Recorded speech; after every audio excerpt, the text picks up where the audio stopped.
Olá malta, bem-vindos a mais um episódio do DICE Podcast, uma iniciativa da Associação DICE Cultural que vos traz tudo sobre os jogos de tabuleiro em português e com boa disposição desta equipa de 3 geeks que se diverte imenso a falar sobre o hobby que tanto adora.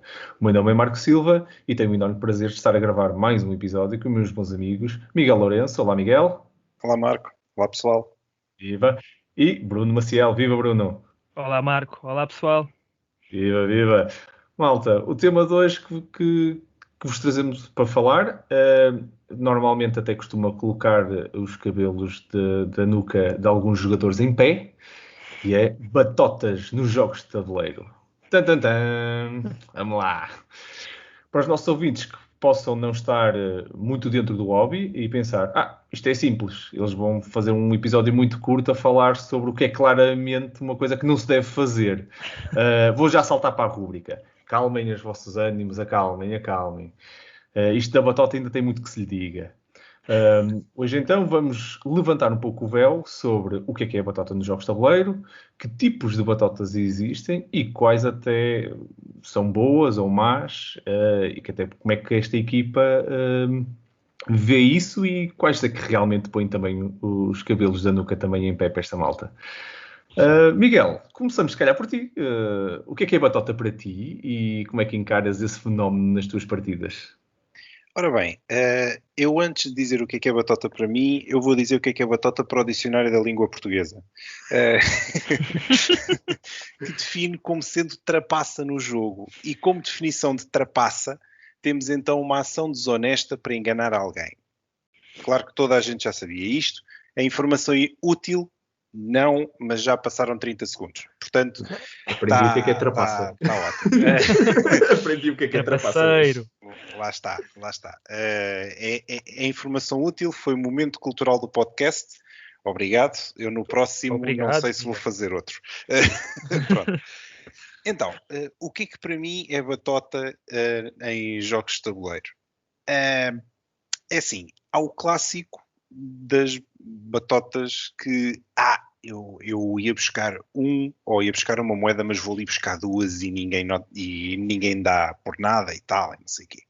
E são batotas voluntárias, não é? Batotas em que alguém tenta tirar mais uma moedinha ou mais um recurso ou qualquer coisa. Batotas voluntárias não faço e à partida eu não vou gostar de quem as faz. Até porque as batotas voluntárias, ou se quiserem as batotas clássicas do tirar mais qualquer coisa e não sei o quê, nos jogos de tabuleiro modernos, em princípio não há de ser por causa disso que tu vais ganhar o jogo. É verdade, não é? Os jogos agora estão mais equilibrados e à partida não é por mais um cubo que a coisa vai lá. Se calhar não é. Às vezes. Depende da força com que tu vais lá, não é? Quer dizer, se um cubo não, mas se é uma mão cheia de cubos e consegues fazer isso sem ninguém reparar. Mas se for uma mão cheia de cubos, é difícil ninguém reparar, não é? Se for mais um, se calhar, e tal, pronto. Portanto, essas são as voluntárias, essas não, porque acho que não faz sentido nenhum também. Agora, há outras batotas involuntárias, que são coisas que acontecem nos jogos e se calhar todos nós já passámos por isso. Queres que dê já alguns exemplos? Ou... Não, se calhar vamos passar só também para o Bruno, para ele também explicar para ele o que é batota e como é que ele vê isso nas partidas dele também. Pessoal, eu estou como o Miguel, não há muita coisa aqui a dizer que seja diferente daquilo que ele já disse. É realmente ações que não estão a cumprir com a regra e que basicamente dão vantagem ao jogador que as realizou. Portanto, ele aqui falou que a batota é a trapaça, que a trapaça é enganar alguém, basicamente é uma atitude desonesta, e realmente é isso. Eu acho que as batota está ligada aos jogos analógicos desde sempre, não é? E estou a falar de jogos de tabuleiro, como falo de jogos de cartas, dos jogos mais clássicos. A batota existe há centenas de anos, ou se calhar há milhares de anos. E eu também acho que cada vez mais é difícil fazer batota, porque os jogos cada vez mais têm regras. Quer dizer, fazer batota até é capaz de ser fácil. Agora, tirar partido dessa mesma batota é, como o Miguel disse, torna-se um bocadinho mais complicado. Eu não concordo muito com essa de um cubo, porque já perdi jogos por um cubo, já ganhei jogos por um cubo. Não estou a falar de batotas, estou a falar só simplesmente de usar um cubo para construir qualquer coisa que às vezes eu não tenho e não construo, e que me dá a vitória, e já aconteceu o contrário. Portanto, às vezes isso até pode dar a vitória. E como o Miguel disse também, eu acho que existem as batotas voluntárias, que são aquelas que são com conhecimento da pessoa. A pessoa tem noção de que está a cometer uma ilegalidade e tendo conhecimento disso, falo com noção. E depois existem as batotas involuntárias, que eu não creio, ou eu não gosto de chamar batotas, porque se não temos conhecimento ou se não temos noção que estamos a transgredir aqui as regras, se calhar não são batotas, mas quando um jogador acaba por ganhar vantagem, mesmo que tenha sido inconsciente, acaba sempre por ter influência no resultado final, e por isso eu acho que até para efeitos deste episódio, acho que é interessante falarmos sobre elas. Sim, concordo. Mas eu só vou acrescentar, eu acho que estamos aqui a convergir para uma definição de batota que é, ok, tudo que não está nas regras, não é suposto o jogo ser jogado assim, é batota. Mas vocês estão a tender para uma divergência nisso, que é feito consciente ou inconsciente para benefício da própria pessoa. Eu acho que, para mim, e não sei se para quem nos está a ouvir também, até pode ser um tema interessante para nós depois discutirmos nas redes sociais, mas batota é... ok, está nas regras, então devia ser jogado assim. É um bocado, se calhar, a minha mente de engenheiro a pensar. Ok, tipo... aquele fenómeno dos parafusos e das chaves de fendas, não é? Quer dizer, há 50 mil... Há vários tipos de chaves de fendas. Há vários tipos de chaves. Umas são de fendas e depois outras são estrela. Pronto, mas de vez em quando uma pessoa chega ali, em vez de pegar numa chave Phillips, pega na chave de fendas e também funciona, não é? Mas as coisas foram desenhadas com um dado propósito e são feitas para ser dessa forma. Quem desenhou o jogo desenhou aquilo com aquela mecânica em mente, certo, de descartar e etc. E ganhava esta quantidade de dinheiro e tudo, ou whatever, e sim senhor, devia ser jogado assim. Tudo que nós fazemos que vai um bocado contra as regras, poderia ser considerado batota. Mas eu acho também que há uma batota, digamos, eu violar essas regras de uma forma positiva, para todos os efeitos. Para quem está de fora, poderia ser visto como batota, mas eu vejo isso focado dentro do que é inovador, que é, para tentar contornar um limite, uma coisa qualquer que eu não gosto no jogo, em vez de dizer que o jogo não funciona, dou muito mérito às pessoas que fazem batota consciente e voluntária desde o início do jogo, em que dizem aquela regra não quero jogá-la assim, e vamos ser um troublemaker para todos os efeitos, vamos ser como é que é? Traspaceiro, não era? Era traspassar? Trapaceiro, exatamente. Vou ser um trapaceiro, mas vou ser inovador, vou criar aqui uma batota diferente. E quando eu faço isso, até dou muito mérito a essas pessoas, desde que eu faça de uma forma transparente e que todas as pessoas também joguem com a mesma regra, não é? Portanto, estás a sugerir que uma pessoa que faz batota não deve ser chamado de batuteiro, mas sim de inovador. Exatamente. Isso é um espetáculo. Espera lá, isso aí é outra coisa. Mas eu tinha pensado alguns inovadores, então. Não, mas a questão aqui é, eu acho que a criatividade que nós temos, de vez em quando, para fazer, é tipo quem copiava, não é? Que estava a copiar nos exames e tudo, e depois dizia assim, estudei tanto no exame. De vez em quando é verdade, de vez em quando há uma coisa positiva que possa sair daqui. Para mim, depende da intenção. A parte conotada negativa na batota, para mim, tem a ver com... eu realmente estou a fazer, como o Miguel estava a definir, ok, vou aproveitar, que já que estou com a mão no banco, não é? Quando vou buscar dois, não é? Se for para mim. Se for para ti, vais buscar um, mas quando for eu vou buscar dois. Isso é mesmo desequilibrar o jogo e... Se não consegues ganhar, pronto, não consegues ganhar. Mas acho que é um bocado essa definição de intenção que também para mim tem um peso importante na batota. Mas acho que o Miguel estava a levantar um ponto também que era importante, que era os tipos de batotas. E estavas a começar até a definir não só pela voluntária e involuntária, mas se calhar podemos agora também partilhar um pouco destes tipos de batota. Força, Miguel. Ias também há bocado começar por esse ponto. Não, ou seja, das batotas em que eu estou claramente a enganar as outras pessoas e dizer, em vez de tirar uma moeda, tiro duas e não sei o que, como estavas a dizer, dessas eu não faço e, portanto, não vou dizer nada sobre elas, porque isso para mim é completamente errado, ponto final, parágrafo e pronto. Das outras, que é, pois, mas há aqui uma regra que, afinal há aqui uma regra que isto não era bem assim e tal. Bom, há aqui vários clássicos. Eu, por acaso, lembrei-me de alguns exemplos. Há um clássico que é, há uma regra que toda a gente lê as regras, ou quem vai explicar o jogo lê as regras e percebeu aquilo mal. E depois quando vai explicar, explica aquilo mal. Ok. Isto eu lembrei-me quase imediatamente do nosso grande amigo João Quintela Martins. Lembrei-me. Não. Agora a falar a sério. Porquê?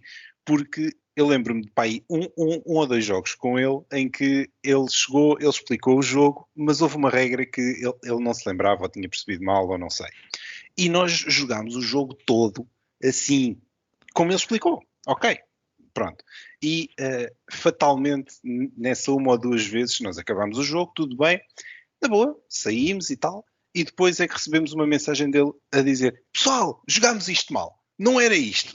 Isto afinal, em vez de ter 5 rondas, tinha 4, e nós jogámos uma a mais. E a gente, foi inovador. Pois, realmente, não, mas realmente explica, o jogo estava a demorar imenso tempo, a gente não percebia porquê, mas pronto, sim, faz mais sentido e tal, pronto. Esse é um dos exemplos. Há outro dos exemplos em que há uma regra em que toda a gente interpreta mal e depois ficamos naquela do, olha, mas isto não é assim. Pá, e a meio do jogo, olha, mas isto não era assim. Pois está bem, mas já começámos a jogar desta maneira, então agora também não vamos mudar a meio do jogo, não é? Agora não vamos... Claro. Já começámos a fazer de uma maneira, estávamos a jogar mal, certo? Mas agora vamos continuar a jogar mal, por favor, não é? Porque senão às tantas vamos estar a beneficiar ou a prejudicar alguém, ou todos. Pronto. Mano no ar, quem nunca, não é? Quem nunca aconteceu isso? Não, claro, isso obviamente. E depois ainda há o outro clássico que é espera lá, porque eu há bocado esqueci-me de ir buscar mais isto ou esqueci-me de ir buscar mais um ponto porque não sei o quê.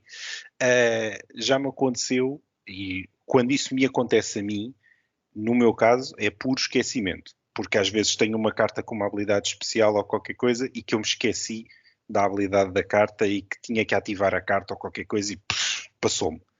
E já me aconteceu as outras pessoas que estavam a jogar comigo dizer, olha lá, mas tu tens aí uma carta e isso dá-te mais uma moeda ou dá-te mais um ponto. Tu não fizeste isso, pois não? Pois não. Não. E eu tinha-me esquecido completamente. Portanto, estas batotas sem querer, estas batotas involuntárias, isto para mim dá para tudo. Portanto, dá às vezes para mas eu esqueci-me desta regra que por acaso agora até me dá jeito. Já me aconteceu.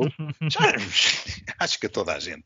Mas também já me aconteceu ao contrário, que é dizer, eu já não me lembro do que é que eu tenho para aqui, mas alguém me vai lembrar que, olha, tu nem para ti foste bom, porque tu podias ter ido buscar mais 2 pontos ou mais uma moeda ou o que fosse, ou mais não sei quantos recursos, porque tens essas habilidades e tal, e conseguias ter feito isso. Pois, está bem, pois, olha, pronto, agora já está. E pronto, é isto. Muito bem, muito bem. E Bruno, do teu lado, que tipos de batatas é que tu estás assim a lembrar que queres partilhar? Esta do jogar com as regras erradas, então isto é um clássico cá em casa, porque eu sou a pessoa que compra os jogos dentro do grupo, sou a pessoa que está incumbida de de ver as regras, e eu não gosto de ler regras, já falámos nisto em episódios anteriores, eu gosto de ver vídeos, eu sou uma pessoa muito visual, não sei se é o termo correto, mas eu gosto de ver as peças a mexer, gosto que as pessoas, alguém esteja a explicar o jogo e ver as coisas a acontecerem, que é para eu ter uma noção mais real de como o jogo se joga. E às vezes o livro de regras tem 1 ou 2 páginas e eu não quero ler porque fico enfadado com aquilo. E não é que eu não tenha a capacidade para perceber um jogo com o livro de regras. É mesmo já uma questão de hábito, depois de já ter jogado não sei quantos jogos, mais de 100, 200 jogos, acho que já tenho este foco que é quase todos os jogos têm já um vídeo de regras, e então eu prefiro ir por aí. E então, nós já instituímos dentro do grupo, e nós até fazíamos o ano passado, nós registávamos quem ganhava os jogos, portanto éramos muito competitivos, mas uma competição saudável, porque gostamos de gozar uns com os outros durante a semana quando ganhamos o jogo. Já instituímos que o primeiro jogo não conta, porque já sabemos o que é que vai acontecer. O que é que vai acontecer? Tudo isto que o Miguel já disse, vamos jogar com regras erradas que não sabemos que estamos a jogar com elas erradas, portanto, lá está, considerar que são batotas, ok, são involuntárias, mas nós não sabemos que estamos a ir contra a lei do jogo. E acontece muitas vezes, e é quase sempre o mesmo, que ganha os jogos, que vai abusando de uma determinada ação que lhe dá uma vantagem que às tantas nós começamos a achar que é demasiado óbvio que aquilo não está certo. E quando vamos às regras vemos que realmente não está certo. Ele fez batota, quer dizer, ele tirou vantagem, mas ele não sabia que não poderia fazer isso. E então já estamos a 2/3 do jogo. O que é que vamos fazer? Vamos voltar atrás? Vamos retirar pontos? Não. Então já assumimos que o primeiro jogo é o primeiro milha para os pardais. Portanto, vamos, siga. E o que é que acontece no final do jogo? Depois da noite de jogos ter acabado, eu vou para o BGG, eu vou aos fóruns, vou ver as perguntas das regras que as pessoas normalmente fazem e tento ver alguma coisa que se enquadre com aquilo que nós experienciamos no jogo. E na segunda vez que jogamos, normalmente é na semana seguinte, aí sim o jogo já conta, porque aí já não temos desculpa, já sabemos como é que o jogo flui e agora as regras já estão certas. Mas lá está, o primeiro jogo venha a batota, mas é daquelas batotas que nós conseguimos viver com elas. Uma das batotas típicas, e também temos já regras dentro do grupo, é aquele jogador que vai fazendo determinadas ações, mas que não ganha o bónus que deveria ter ganho. E passado 2 turnos, lembra-se que não ganhou o bónus e quer esse bónus. Então, mas eu não ganhei, tu sabes que eu não usei, Bruno. Eu sim, eu sei, mas já passaram 2 turnos, o que é que queres que eu faça? Pronto, e para estas coisas não acontecerem, nós já sabemos que aqui instituímos que não há um não volta atrás. Portanto, o não volta atrás é uma regra da casa. Esqueceste, paciência. E o que acontece é que muitas vezes estamos a jogar no grupo de Board Gamers de Oeiras, e aí eu tenho que ser um pouco mais flexível, mas a minha cabeça por dentro, eu ranjo os dentes, porque aquilo faz-me confusão. Quando alguém diz que, mas falta-me ganhar 5 moedas que eu não fui buscar há 2 turnos atrás, e eu fico a pensar, isto em minha casa não ia ser assim, mas aqui vou ter que sorrir e vamos continuar. Pois, é isto. O que também acontece muitas vezes, deixa-me só acabar, esta é rápida, porque isto também acontece muitas vezes e cada vez há, não sei porquê, porque eu testo este tipo de pontuação, há cada vez mais jogos em que a pontuação é marcada em cobra, em serpente. Não sei se estão a ver o track, em que do 10 passa para o 11, mas é da direita, continua para a direita, e depois da direita para a esquerda, e depois da esquerda para a direita. E quando nós estamos a andar com os pontos, é raro que nós façamos o de 10 passar para 5. Mas é muito fácil de passar de 10 para 15, ou seja, para a frente, acaba por acontecer sempre muitas vezes. Mas é um erro típico, porque é difícil, às vezes aquilo que faz confusão, visualmente não é muito agradável, mas às vezes damos-nos conta já muito mais à frente que se calhar aquele jogador tem muito mais pontos do que deveria ter porque andou ao contrário. Lá está, fez propósito? Creio que não. Mas eu acho que é muito fácil se os incrementos forem pequenos. Estás a dizer, tipo 2 pontos ou 3, tudo bem, mas quando tipo vais ganhar logo 10 pontos ou 15, tipo, esquece. A probabilidade de tu errares é grande nesse formato. Também não percebo porque é que a malta está a gostar disso. Yeah. Mas olha, vocês falaram aqui de um ponto muito próximo de um que me faz assim algumas comissões muitas vezes, que é o posso mudar a jogada. Aquela do eu estou ali, fiz uma jogada. Tipicamente chateia-me principalmente, não é por causa do princípio, porque normalmente chega ali, jogou e diz, não, vou mudar. Se for depois dos outros todos jogarem, acho, pronto, isso já não é batota, isso já é um bocado isso na cara dos outros. Se vai jogar isso, eu também, se soubesse, eu tinha jogado, era para ali, não é? Quer dizer, não, mas digo mesmo na própria jogada, a pessoa faz, está ali, tipicamente porque esta pessoa tem imenso analysis paralysis, tem imenso AP, e teve aquele tempo todo, pensou na jogada e decidiu jogar. E eu, tá. Olha, posso mudar? Eu tipo, não vais pensar muito mais, põe-me, por favor.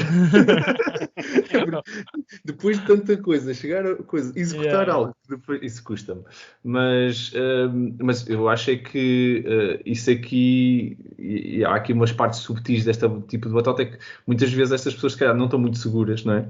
Então fazem a jogada, e depois a outra pessoa diz, então pronto, vou jogar. E a pessoa sente logo que, fiz as neiras. A pessoa foi logo, não precisou de pensar, deixa-me mudar. Não é? Eu vou para a outra opção. Já não estou confiante na minha escolha. Sim. E está ali à espera de um bocado aqui visual, não é? Dos outros. Mas sim.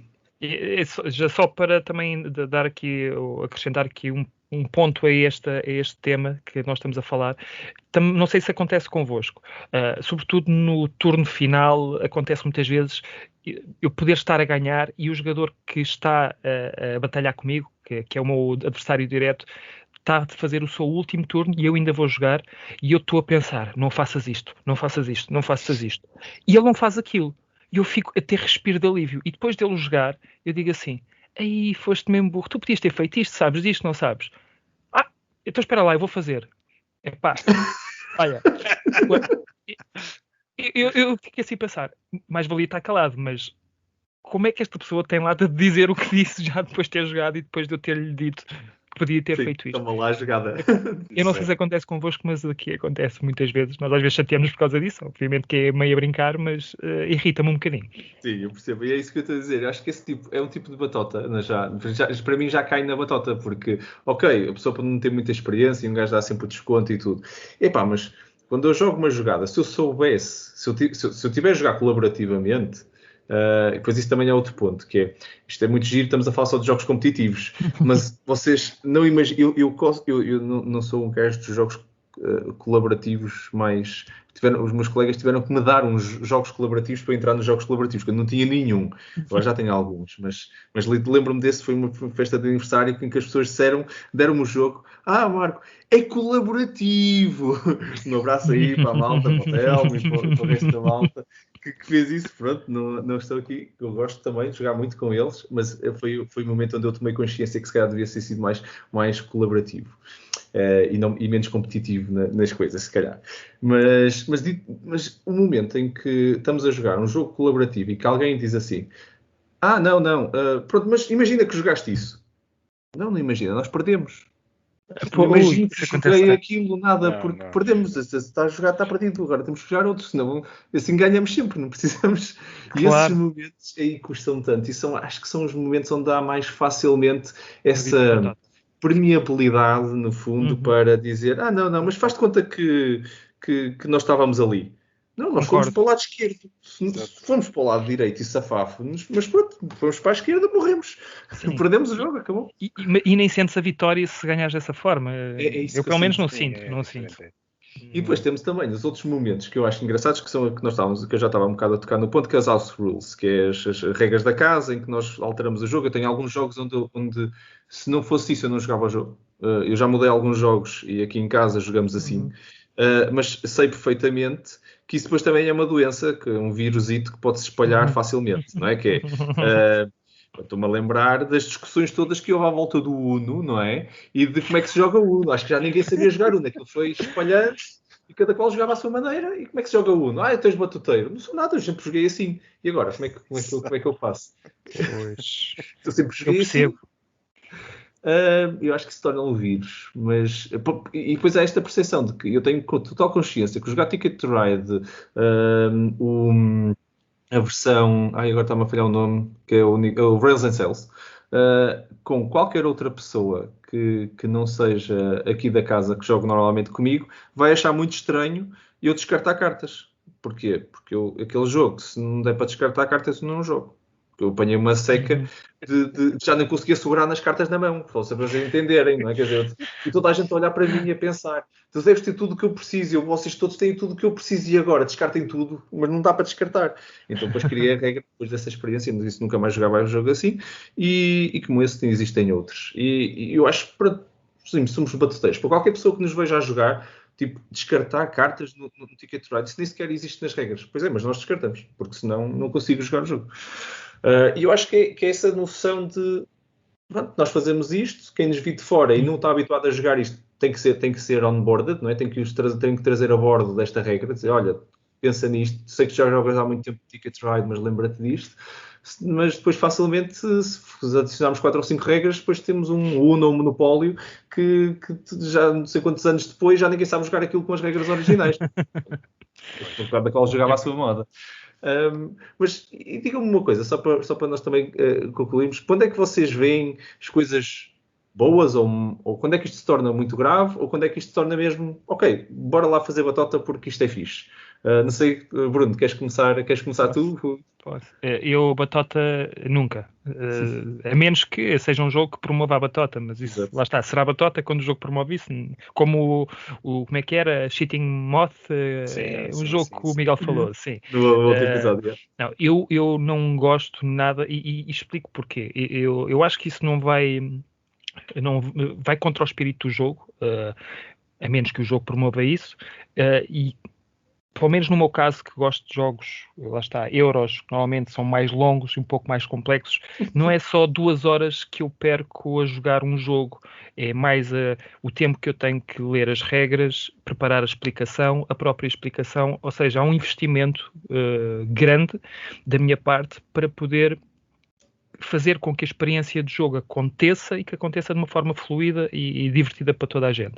E obviamente que todos queremos ganhar, porque se não fosse assim não teria piada nenhuma. Mas se alguém ganha de forma desonesta e sabe que está a fazê-lo, isso para mim é quase como uma falta de respeito.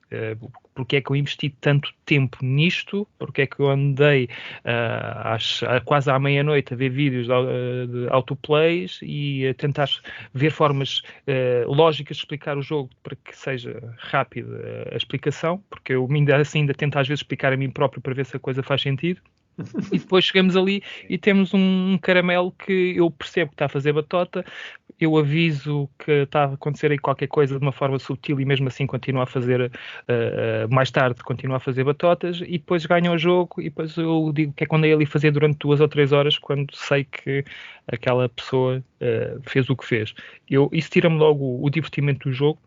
E provavelmente não jogarei com essa pessoa mais vezes, ou pelo menos se for um bom amigo, não vou jogar com ele tão cedo. E provavelmente vamos chatear, mas é aquela chatice entre amigos que depois aquilo vai ao sítio, mas que lá está. Pelo menos no nosso grupo de amigos, isso não acontece, nunca aconteceu, pelo menos que eu saiba. Acho que a confiança também faz parte, tem que fazer parte de um grupo de jogadores, sobretudo deste tipo de jogadores mais competitivos e de jogos longos, porque senão não me faria sentido para isso. Jogos de 5 minutos, se fizeres batota tudo bem, passa ao próximo jogo e também não fico triste se perder um jogo assim tão rápido. Agora, quando há investimento de tempo, não, isso não admito e a mim estraga-me a experiência de jogo. Claro. Miguel, e da tua parte, como é que tu vês assim, coisas mais positivas ou menos positivas que tu sentes quando é que isto de batota se transforma realmente num problema ou quando é que isto, metido dentro de algumas mecânicas, funciona para ti? Lá está. Eu acho que a batota não funciona, ponto. Quer dizer, não estou a ver motivo nenhum para dizer que não, isto com batatas é muito mais giro e tal, é muito melhor.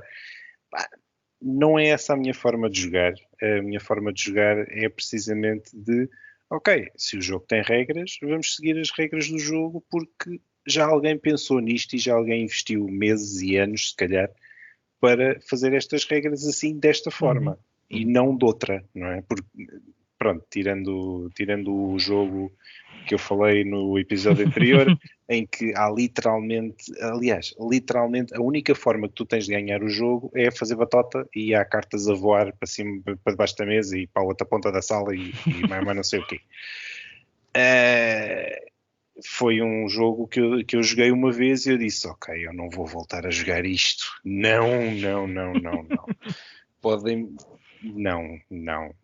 Tinham que me pagar muito bem para eu voltar a jogar aquilo. E não ia gostar à mesma, atenção. Mas pronto, mas se me pagassem muito bem... Até comia. Fazia sacrifício. Fazia o sacrifício, se calhar fazia o sacrifício, pois com certeza. Como é que vocês veem as questões, Miguel, por exemplo, das questões do bluff e das mentiras, quando fazem parte das mecânicas? Isso dá-vos, para todos os efeitos, no fundo, eu estou a jogar uma carta, mas estou a dizer que é outra carta, estou a mentir. Ou tenho que fazer bluff para conseguir sustentar a minha jogada, como parte das regras, como é evidente. Vocês gostam desses jogos, Miguel? O que é que tu... Estás-te a lembrar do Sheriff of Nottingham, é? Por exemplo, não é um exemplo de... histórico, Pronto, então. Certo. Não, então, esse é o primeiro que eu me lembro, que é, olha, não, estão ali 4 maçãs. Sim, mas são 4 maçãs ou são 3 maçãs e um contrabando que vem ali ao lado? E depois metes uma moedazinha e se calhar são mesmo 4 maçãs. O senhor polícia depois também aceita, não é? Se xerife, claro que são 4 maçãs. Mas aí é diferente. O bluff eu não vejo como batota. Ou pelo menos nesse jogo em particular, eu acho que a piada do jogo está aí. Porque se não for aquilo, epá, o jogo não tem mais nada. Claro. A piada do jogo, mas também lá está. O Sheriff of Nottingham em particular é um party game. Sim. É um party game e, portanto, o objetivo do party game, e estou agora a ir de encontro àquilo que o Bruno disse, que não é €1, não é uma coisa que demora 2 horas, não é? Sim. É um jogo que demora 30 minutos, 45, e além disso, não é fazer batota. O próprio jogo diz-te que tu podes tentar enganar a outra pessoa, mas não é enganar no sentido de eu agora vou fazer aqui qualquer coisa premeditada para me beneficiar e vou tentar fazer com que os outros não saibam. Não é isso. É o próprio jogo... Não. Mas com parte das regras. Sim. Lá está. Mas alguém pensou nisto, alguém pensou no jogo de forma a ser assim. Sim. Ok? E aliás, é a mecânica do jogo, não há outra. Nesse em particular. Eu por acaso, eu gosto bastante desse jogo. Desculpa interromper. Sim, eu gosto bastante do jogo, portanto... mas lá está. Mas também é um jogo para jogar com o grupo certo. É um party game, mas também tem que ser para jogar com o grupo certo. Porque se há ali alguém que vai jogar aquilo, mas que não sabe muito bem o que é aquilo, e depois de repente há ali um que enganou porque isto são 4 maçãs e depois não eram, Sim. Não é? É o típico jogo em que o grupo faz com que o jogo seja divertido. Exatamente. É dependente do grupo. Eu acho que esses jogos de batotas de bluffs ou de mentira, podem ser uma experiência horrível, uma experiência fantástica, dependendo do grupo. Eu já tive das duas, por isso, e depende muito como é que as pessoas encaram a coisa. É como jogar role-playing games também. Jogar role-playing games com pessoas que também não entram na mecânica e na dinâmica, também não tem piada. Jogar estes jogos para pessoas que não apreciam a piada e o divertimento do bluff, então também não vão se divertir. Eu ia levantar também só mais um ponto, só para fecharmos, que era e Bruno, se calhar da tua experiência com os jogos em tempo real, não sei se tens muita experiência com os jogos em tempo real, aqueles que têm que acontecer em tempo real. Eu acho que esses aí são aqueles onde, voltando ao ponto das batotas involuntárias, até porque muitos destes jogos em tempo real são algo frenéticos, loucos e lançar dados, tirar coisas, aquilo vale tudo. Há um momento onde eu próprio já não sei que dados é que eu lancei, que dados é que eu posso relançar, e estou a ouvir aqui uma coisa qualquer, uma ampulheta, coisa, e eu acho que são todos. Pronto, está feito. Isso não era, passou a ser. Eu acho, por exemplo, nesses aí, eu não me sinto muito mal. Um gajo tem que jogar com as pessoas certas, eu sei, mas não me sinto muito mal. Eu gostava de ouvir a tua opinião sobre os jogos em tempo real e as batotas aí. Tens razão, aí acho que é a pressão que o próprio tempo provoca nas nossas decisões, acabamos às vezes por fazer coisas e nem temos noção que estamos a fazer, e às vezes temos noção, mas como a coisa é tão rápida, olha, passa à frente e agora siga. E eu tenho aqui uma história, por acaso engraçada, já que falas de jogos em tempo real, que é o Happy Salmon. O Happy Salmon foi um jogo que talvez há um ano, pouco mais do que isso, ia muitas vezes, não diria à mesa, porque aquilo nem sempre se joga na mesa, mas eu tenho uma equipa de basquete que oriento de miúdas e introduzi o jogo, e eu, quando introduzi o jogo, elas ficaram malucas com o jogo. Acharam aquilo super divertido, e realmente é um jogo muito divertido, sobretudo para aquelas idades. E então o que é que acontecia? Havia uma que estava sempre a ganhar. Estava sempre a ganhar. Isto não é um jogo que tenha muita ciência, não é? Ou é muita sorte, ou alguma coisa de errado estava a acontecer. O que é que eu comecei a perceber-me? Que ela, independentemente daquilo da carta que mostrava, ela fazia sempre o choca e mandava a carta lá para a mesa ou para o chão, seja o que for. Portanto, só tinha essas cartas, ela tinha um baralho inteiro da mesma carta, não, basicamente. Se fosse Happy Salmon, ela dava Wi-Fi a quem tivesse precisado de um Wi-Fi e mandava a carta para o chão. Okay. Ninguém estava a reparar, porque estamos todos naquela, lá está, é frenético, a adrenalina, aquilo explode e nós estamos a querer fazer as coisas tão rápido, nem às vezes vemos as cartas é que estão a mandar fora. E, claro, falar com miúdas, estamos a falar de miúdas de 14, 15 anos, é difícil fazê-las entender que no espírito do jogo não é bem aquilo que se pretende. Mas ela estava super divertida, estava toda a gente divertida, mas só ela ganhava o jogo. Quer dizer, mas estás a perceber? Jogos em tempo real, aquilo, se nós não paramos um bocadinho para pensar porque é que alguma coisa está errada, nós iríamos continuar a jogar e ela iria continuar a ganhar assim de forma brutal e consecutivamente. Eu consegui perceber onde é que estava a raiz do problema e deixou de ganhar tantas vezes. Fácil. Muito bom, muito bom. É assim, para vocês que estão em casa, é assim as batotas, já há coisas boas, coisas más e muitas histórias de certeza, por isso também partilhem connosco essas histórias e vamos manter esta conversa ativa. Entretanto, vamos passar para a nossa rúbrica. Aqui estamos para mais uma rúbrica Jogos que dão que falar, em que falamos sobre 3 jogos que estão ligados ao episódio do tema 2. Como é hábito, esta rúbrica traz-vos as nossas opiniões e visões sobre os diferentes jogos que vamos apresentar e o tema 2, então, é batotas nos jogos de tabuleiro. Bruno, que batotice então vais falar hoje na nossa rúbrica? Tenho vários jogos em que acho que são propensos à batota e a minha dúvida era entre o jogo que eu vou falar, que é o Orléans, e o Seven Wonders, mas eu acho que já falei desse jogo há algum tempo.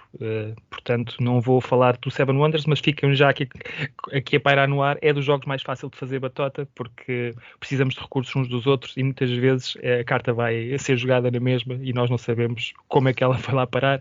Portanto, fica aqui só essa ressalva que o Seven Wonders poderia muito facilmente encaixar-se neste tema. O jogo que eu vou falar é o Orléans. Orléans é um jogo competitivo de 2 a 4 jogadores e criado por Rainer Stockhausen em 2014.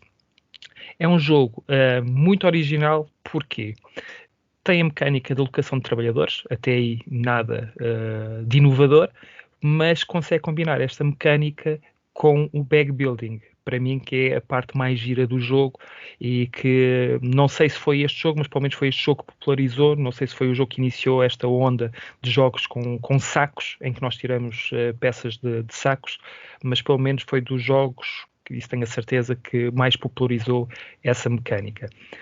O que é que acontece? Estamos em Orléans, que é uma cidade francesa, Idade Média, e somos pessoas importantes desta cidade que nós estamos a tentar reunir seguidores, estamos a tentar fazer com que algumas pessoas se juntem à nossa equipa, estou a falar equipa entre aspas, para quê?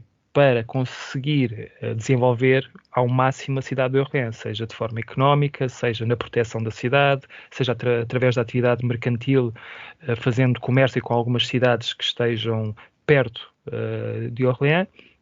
E o jogo funciona da seguinte forma: existem alguns eventos, existe uma fase de eventos e depois da fase de eventos, que normalmente diz o que é que nós não podemos fazer naquele turno ou o que é que nós temos que pagar no final do turno, aquilo que temos que fazer é retirar de um saco um X número de seguidores que já temos.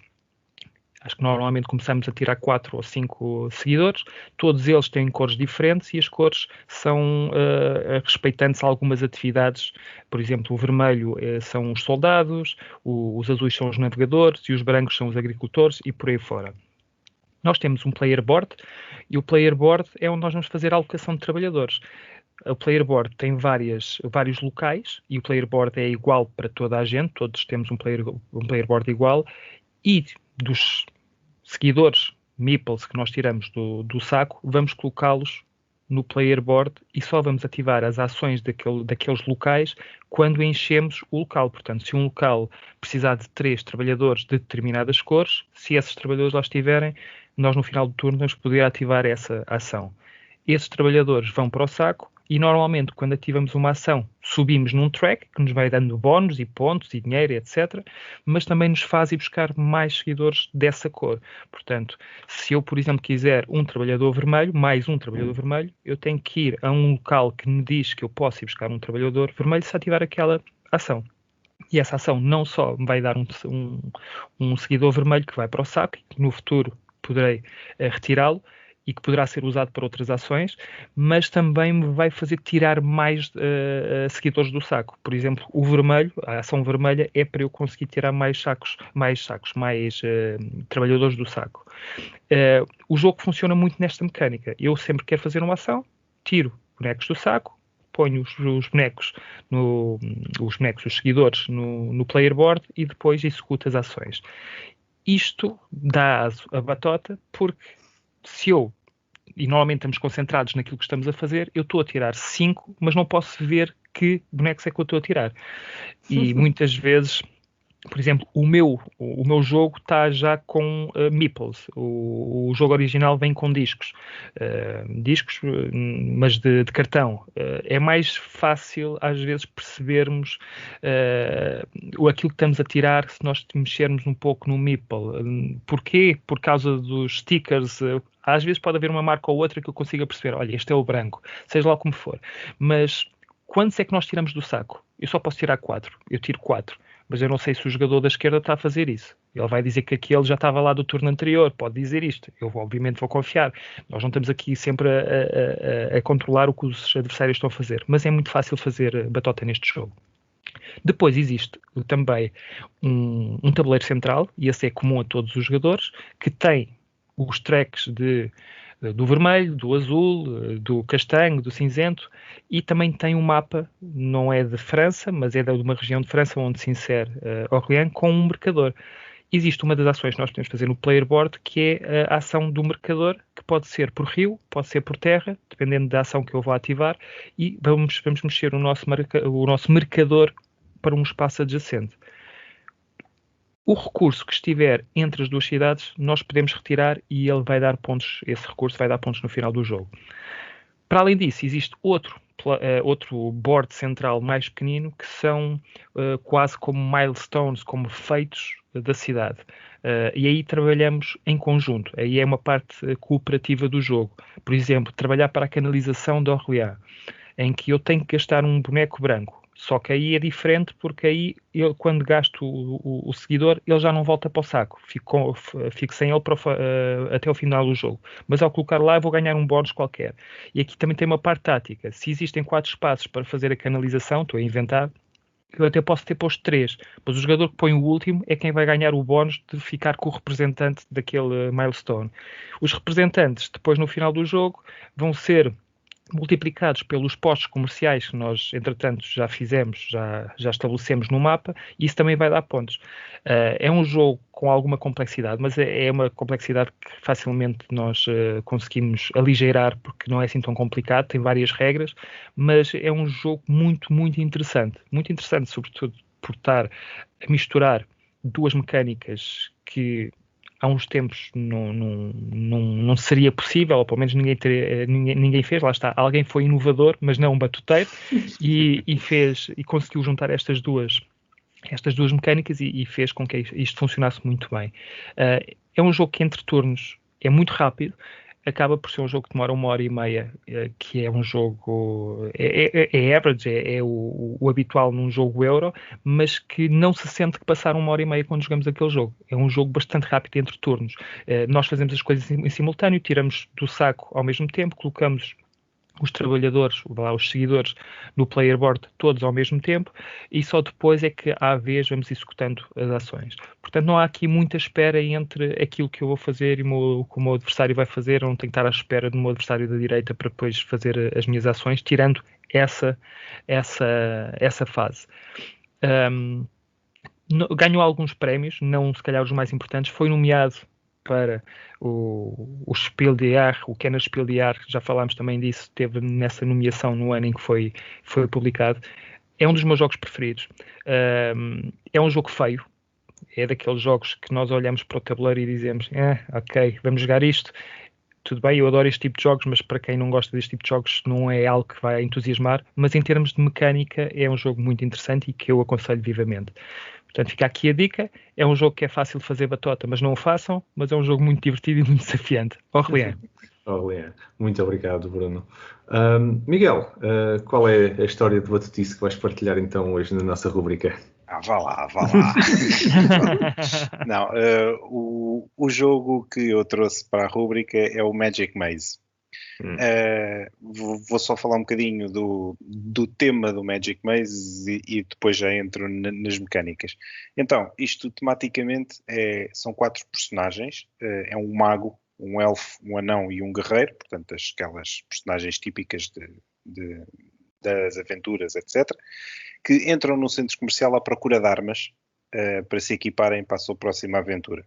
E então, o objetivo do jogo é explorar os vários pisos do centro comercial, os vários tiles do centro comercial, à procura do sítio onde estão as armas, das lojas onde estão as armas, e depois sair do centro comercial. Este é o tema. Então, o Magic Maze é um jogo cooperativo, em tempo real, portanto, já entramos no ponto fulcral das batotas, não é? Que é cooperativo em tempo real, portanto isto tem tudo para correr bem, de 1 a 8 jogadores, portanto com 8 então deve ser espetacular. Eu acho que nunca joguei isto a 8, mas enfim.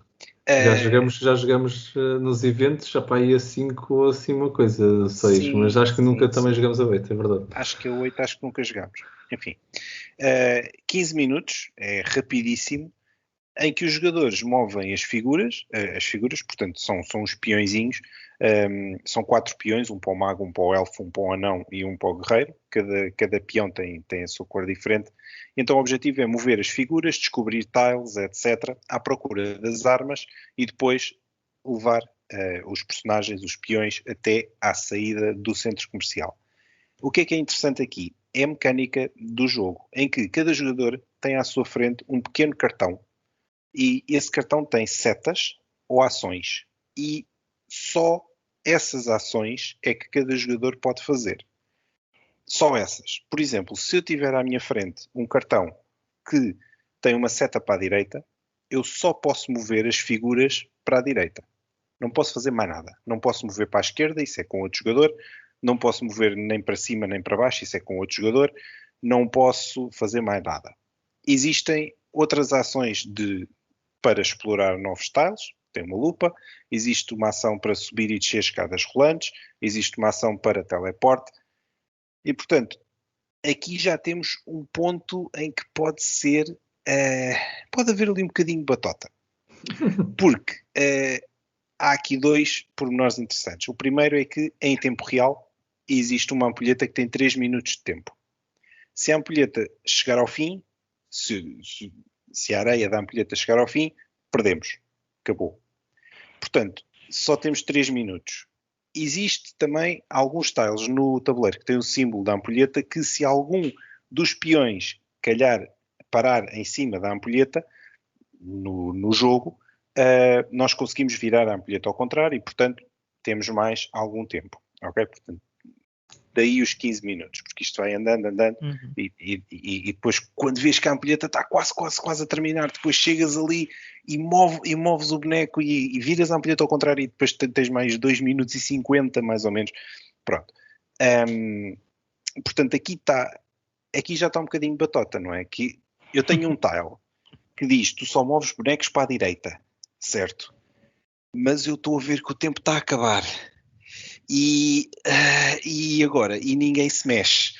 Mas eu já vi a ampulheta. Então, eu supostamente eu não posso mexer aquele boneco, mas vá lá, ninguém vê. Ninguém vê. Olha, vira aí a ampulheta porque isto é decorado. E agora vocês dizem, está bem, mas podes dizer a alguém para olha, joga aí aquele boneco porque não sei o quê. Não, porque o jogo é supostamente, e a palavra é supostamente, jogado em silêncio. Ou seja, e esta é a maior batota que eu vejo neste jogo. É a maior batota neste jogo, que é muito difícil encontrar um grupo em que isto seja 100% verdade. O que dizem as regras é que só podemos, entre aspas, mexer os olhinhos. Só podemos olhar uns para os outros, olhar muito fixamente uns para os outros. Se eu quiser que outra pessoa faça a ação dela, eu posso olhar muito fixamente para ela. Mais nada. Tens um tokenzinho que podes pôr à frente da pessoa também, não é? Certo. Se as pessoas usam para agredir a mesa. É verdade. É o marcador do something. em que tu podes pôr à frente da pessoa e podes bater violentamente na mesa com o marcador. No entanto, é muito difícil isto acontecer em silêncio e só ouvires o marcador. O que normalmente acontece é que tu tens sempre pessoas que a olhar uns para os outros, a fazer uns barulhos mais ou menos indicativos do joga ali, como é que tu não estás a ver a jogada? Pronto, e isto acontece sempre.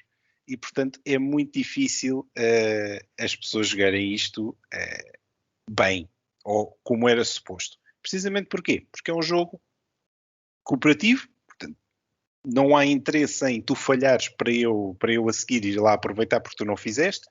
Não, é cooperativo, portanto, vamos lá fazer coisas, gente, ok?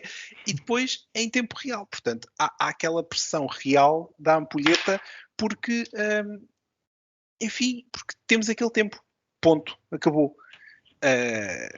Enfim. O jogo tem vários níveis, tem vários cenários, em que, por exemplo, o objetivo do primeiro cenário é só apanhar as armas e depois saem todos para a mesma saída. O segundo cenário, cada figura sai na saída da sua cor, portanto já é mais difícil. E só com este segundo cenário, aqui é que começa a confusão generalizada, porque de repente há uma pessoa que mexeu para a frente, porque estava a ver uma coisa, mesmo no primeiro cenário, em que é supostamente o mais fácil, como as pessoas supostamente também não podem falar e não podem comunicar, é muito fácil haver uma pessoa que viu uma coisa, mas há outra pessoa que viu outra. E, portanto, às vezes acontece que a pessoa que mexe o boneco para cima vai lá à outra logo a seguir e mexe o boneco para baixo para o sítio onde estava.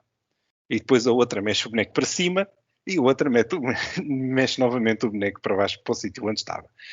E isto pode durar tempo infinito que não temos por causa da ampulheta e fica tudo a olhar uns para os outros. Opa, vocês decidam-se, por favor.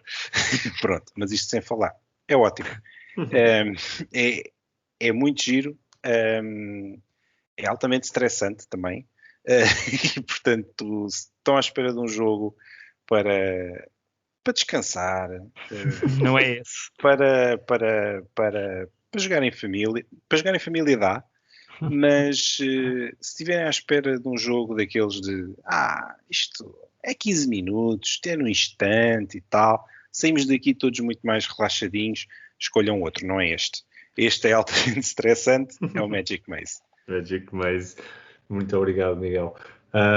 Eu trouxe-vos um jogo que saiu agora recentemente em português também, editado pela Mabel Games, que é o Três Tigres. O nome original é Spicy.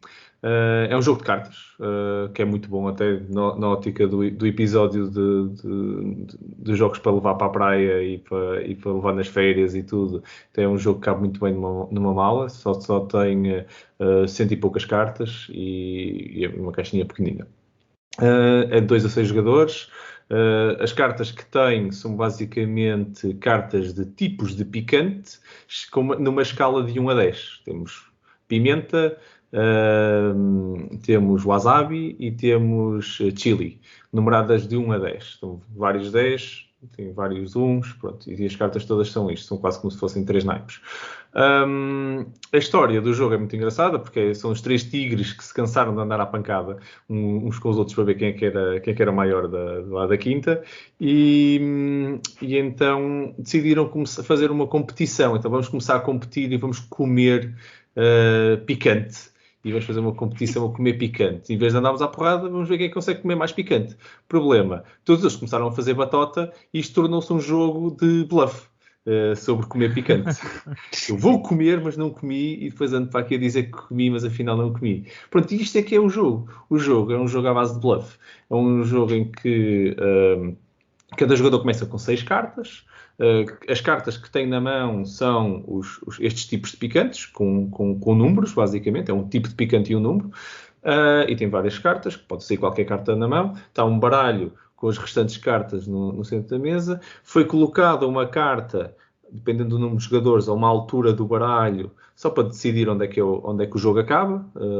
E essa carta tem umas costas diferentes. Vocês já sabem, quando virem essa carta, que as costas são diferentes das outras todas, o jogo terminou. Até lá, o objetivo é vocês conseguirem se verem livres das cartas que vocês têm na mão rapidamente, para ir ganhar os troféus que estão no centro do jogo também. Lá, 3 troféus, cada um vale 10 pontos. Ou então, o que vocês vão estar a tentar fazer é desafiar e apanhar os vossos adversários nas mentiras, para que consigam ganhar desafios e depois ganhar as cartas que estiverem na pilha do desafio. O jogo, porque é que ele é um bluff? Porque eu jogo a carta e a única coisa que eu tenho que fazer é dizer, ok, eu vou comer um picante do tipo pimenta, e depois a primeira vez, se eu sou o primeiro jogador desta vaza, vamos dizer assim, se eu sou o primeiro jogador, então eu vou ter que meter uma carta de 1 a 3. Eu olho para a minha mão, só tenho 5, 6, 7, 10, e eu, ok, então pego num 6 e digo, voltado para baixo sem ninguém ver, coloco lá e digo, pimenta 2. Eu menti redondamente, não é? Meti aqui um pimenta 6, se calhar nem era pimenta, até meti um wasabi só porque pronto.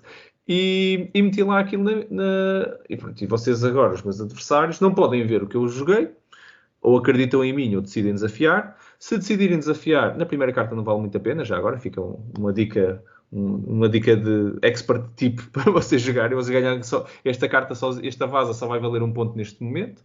Mas eu pus lá a carta e eu tenho que desafiar. E depois a mecânica do jogo é muito simples. Qualquer pessoa pode desafiar qualquer carta, mas depois dela ter sido jogada e o outro jogador jogar, já não pode ser desafiado.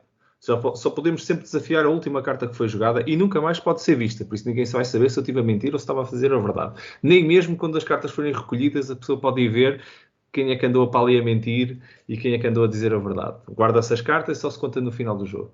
E a mecânica é mesmo esta. Eu agora vou desafiar e quando eu desafio, eu tenho que dizer o quê? Eu estou a desafiar o quê? Não é pimenta ou então não é um 6. É isso que eu tenho que dizer. Eu tenho que dizer, não é pimenta. Isso foi uma... vamos imaginar que eu joguei um 6, eu disse que era um 2 pimenta. E meti lá um 6 pimenta e alguém diz, não é pimenta?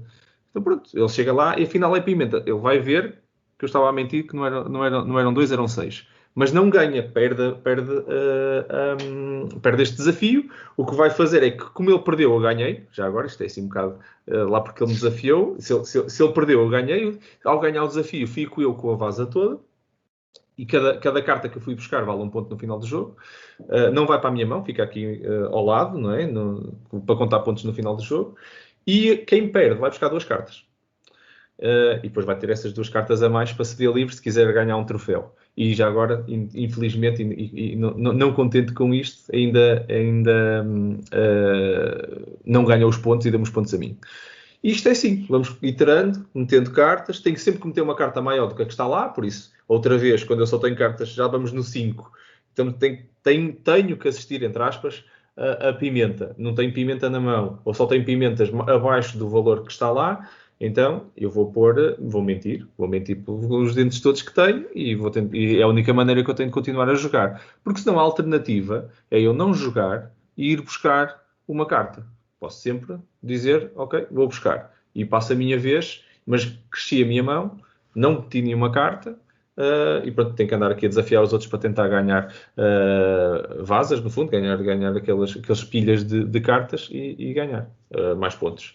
No final do jogo, não se esqueçam, é só cada troféu que eu ganhei vale um ponto. Se eu ganhar 2 troféus, instantaneamente o jogo termina. Se os 3 troféus que existem na mesa saírem, tem que sair pelo menos a 3 jogadores diferentes, porque se foi a 2 já terminou nesse momento. Se os 3 também saírem, acaba o jogo. Se não, o jogo termina quando chegar à carta do final da partida. É uma experiência engraçada, é um jogo muito rápido, muito simples de se jogar, mas tem esta mecânica de puro mentira e bluff contínuo, não é? Quer dizer, se bem que eu já joguei o jogo e até depois a malta, pronto, vale o que vale, mas houve malta que disse, não, eu não menti nada o jogo todo. Mas disseram mesmo, depois juraram mesmo, não, mas mesmo, eu não menti nada o jogo todo. Por acaso também não ganharam, não é? Não sei se isso foi se é indício de uma boa estratégia neste jogo em particular. Mas é um jogo que, se vocês gostarem de se rir um bocadinho, também achei engraçado. Não é... E também é uma mecânica engraçada social, é uma experiência social engraçada de vocês estarem a tentar ler os vossos amigos e quem é que vos está a mentir a descarada o jogo todo ou não. Mas é este... 3 Tigres, ou Spicy, se vocês forem procurar o nome original. E a todo o tempo que tínhamos, estiveram a ouvir o DICE Podcast, uma iniciativa da Associação DICE Cultural, que vos traz tudo sobre jogos de tabuleiro. O meu nome é Marco Silva e, em nome de toda a equipa, muito obrigado por terem estado desse lado a ouvir-nos. Se gostam do nosso podcast, não se esqueçam de subscrever para não perderem nenhum dos episódios que continuamos a fazer. Se gostaram mesmo muito do podcast, não se esqueçam de partilhar o link com os vossos amigos e ajudar-nos a chegar a eles e a crescer este projeto. Comentem e deem as vossas opiniões sobre as batotas nos jogos de tabuleiro e vamos mantendo esta conversa viva nas redes sociais. Caso tenham feedback, ideias, tópicos ou comentários que gostassem de partilhar connosco, basta enviarem um e-mail para podcast@dicecultural.org. Teremos todo o gosto em receber os vossos feedbacks e ficamos sempre muito gratos pelas vossas ideias que nos vão ajudar a crescer. Bruno e Miguel, mais uma vez, muito obrigado a ambos por mais uma conversa extremamente divertida e interessante e um tempo mesmo muito bem passado nestas nossas gravações e por mais um episódio. Obrigado. Obrigado, eu. Obrigado. Aproveite só a oportunidade para partilhar que a equipa que vos acompanha aqui e mais alargada também está a produzir conteúdos escritos, notícias, análises e artigos de opinião para o site meusjogos.pt, numa parceria da DICE Cultural com o site Meus Jogos, que tem como objetivo fazer chegar a vocês ainda mais conteúdo, mas nesse caso no formato escrito sobre os jogos de tabuleiro. Por isso, vão dar uma vista de olhos ao site meusjogos.pt. Nós estaremos cá para mais um episódio dentro de 2 semanas. Até lá, a todos que estão em casa, muito obrigado mais uma vez pela vossa companhia, pelo vosso apoio. Boas jogatanas e se ainda estão de férias, umas boas férias para vocês. Até o próximo episódio, malta. Até à próxima. Tchau.